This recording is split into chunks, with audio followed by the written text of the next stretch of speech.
آج اس دھرنے کے ذریعے ہم ان اداروں کو پیغام دینا چاہتے ہیں کہ سندھ پاکستان بنانے والا صوبہ تھا، اور آج مجھ سمیت کافی سٹیج پہ ایسے لوگ ہیں جنہوں نے اس پاکستان کے بنانے میں ایک کردار ادا کیا۔ آج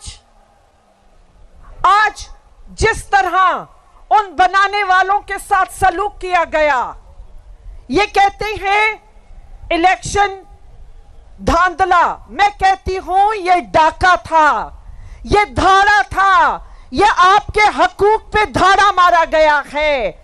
یہ آج 15 سال کی حکومت میں آج کہیں پانی پینے کا نہیں، اسکول نہیں، ہسپتال نہیں، کیا چیز ہے جو آپ کو ملی ہے؟ میں چیف جسٹس صاحب سے بھی یہ کہتی ہوں، بار بار کانسٹیٹیوشن، ارے کانسٹیٹیوشن تو ایک مذاق بنا دیا۔ آرٹیکل 218 کلاس 3 چیف جسٹس صاحب دیکھ رہے ہیں نا کتنی شفاف الیکشنیں ہوئی ہیں۔ یہ سندھ کو ایک کالونی بنا دیا ہے۔ سندھ کوئی کالونی نہیں ہے، یہ کوئی انگریزوں کی کالونی نہیں ہے کہ جو ہر دفعہ سندھ کا سودا کر دیا جاتا ہے۔ سندھ کا سودا ہوا ہے، 2018 میں بھی سندھ کا سودا ہوا تھا، اور آج بھی سندھ کا سودا کیا گیا۔ یہ کوئی کالونی ہے؟ ہم سب غلام ہیں۔ میں یہ اس اسٹیج سے کہتی ہوں، ہم اس کو مسترد کرتے ہیں، ہم اس الیکشن کو مسترد کرتے ہیں، ہم اس الیکشن کمیشن کو مسترد کرتے ہیں۔ اور بالکل صحیح کہا ہماری کولیگ نے کہ آرٹیکل 6 لگنا چاہیے جنہوں نے آپ کے حقوق پہ ڈاکہ ڈالا ہے۔ میں یہ بتانا چاہتی ہوں کہ کانسٹیٹیوشن کی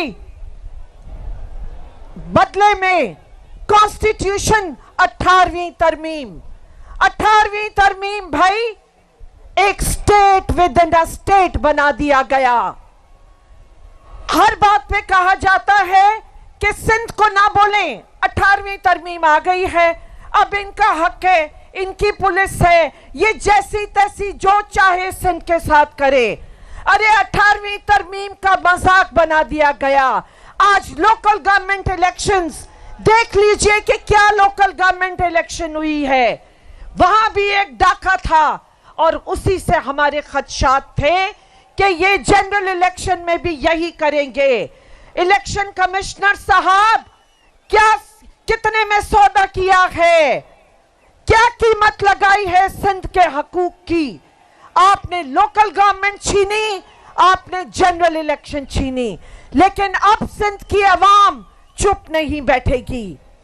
اور میں پیر پگاڑا صاحب سے بھی یہ کہوں گی، آج سندھ کے لوگوں کی نظریں، سندھ کی عورتوں کی نظریں، سندھ کے بچوں کی نظریں، اور یہاں کے غریب ہاری کی نظر، مزدور کی نظر، سب کی نظریں آج جی ڈی اے پہ اور آپ کی طرف ہیں۔